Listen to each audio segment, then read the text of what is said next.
বিলাসবহুল গণভবন থেকে বিতাড়িত হয়ে নয়াদিল্লিতে নীরবে নিভৃতে কোনো এক বাংলোতে অবস্থান করছেন বাংলাদেশের ক্ষমতাচ্যুত প্রধানমন্ত্রী। সরকারের কড়া নিরাপত্তায় ঘেরা এই ভবনে রাষ্ট্রীয় অতিথির মর্যাদায় রাখা হয়েছে জুলাই অভ্যুত্থানে দেশ ছেড়ে পালিয়ে যাওয়া শেখ হাসিনাকে। ভারতের ছত্রছায়ায় বেশ নিরাপদেই আছেন তিনি। প্রাণনাশের হুমকি থাকায় ভবনটিকে সার্বক্ষণিক নজরদারিতে রাখছে সেনাবাহিনী আর গোয়েন্দা কর্মকর্তারা। স্কাই নিউজ বলছে, পুরো এলাকায় প্রবেশ করতে দেয়া হচ্ছে না সাংবাদিক কিংবা সাধারণ মানুষকে। শেখ হাসিনাকে আশ্রয় দিয়ে বেশ কঠিন পথে হাঁটতে হচ্ছে ভারতকে।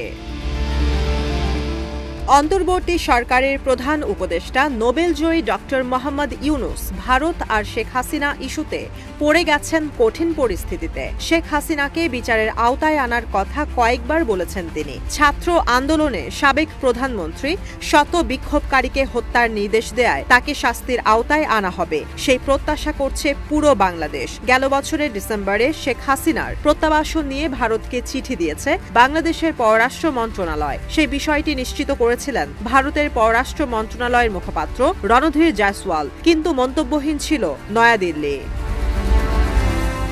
স্কাই নিউজ বলছে, অনেকেই বিশ্বাস করে 2007 সালে শেখ হাসিনাকে ক্ষমতায় আনতে নয়াদিল্লির হাত ছিল।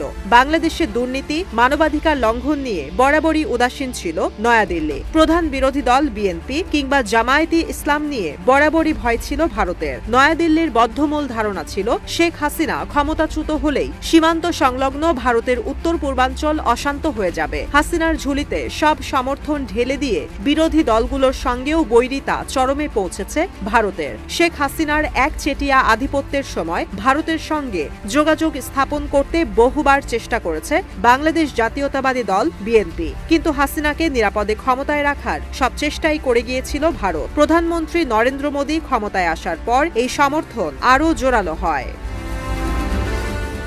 গেল বছরের 5 আগস্ট যখন দিল্লির হিন্ডন বিমান ঘাঁটিতে শেখ হাসিনা অবতরণ করেন, অনেকের ধারণা ছিল এই অবস্থান 6 থেকে 7 ঘন্টার, কিন্তু 6 মাস পেরিয়ে 7 মাসে পড়লেও এখনো শেখ হাসিনাকে তৃতীয় কোনো দেশে ফেরত পাঠায়নি ভারত। শেখ হাসিনার ভারতে থাকা নিয়ে কিছু অনিশ্চয়তা রয়েছে। খুব সহজেই তাকে বাংলাদেশে ফেরত পাঠাচ্ছে না নয়াদিল্লি। এপ্রিলে থাইল্যান্ডে বিমস্টেকের সম্মেলনে নরেন্দ্র মোদীর সঙ্গে বৈঠকের কথা রয়েছে ডক্টর মোহাম্মদ ইউনুসের। হাসিনা পরবর্তী দুই দেশের সম্পর্কের বৈরিতার বরফ গলতে পারে সেই বৈঠকে।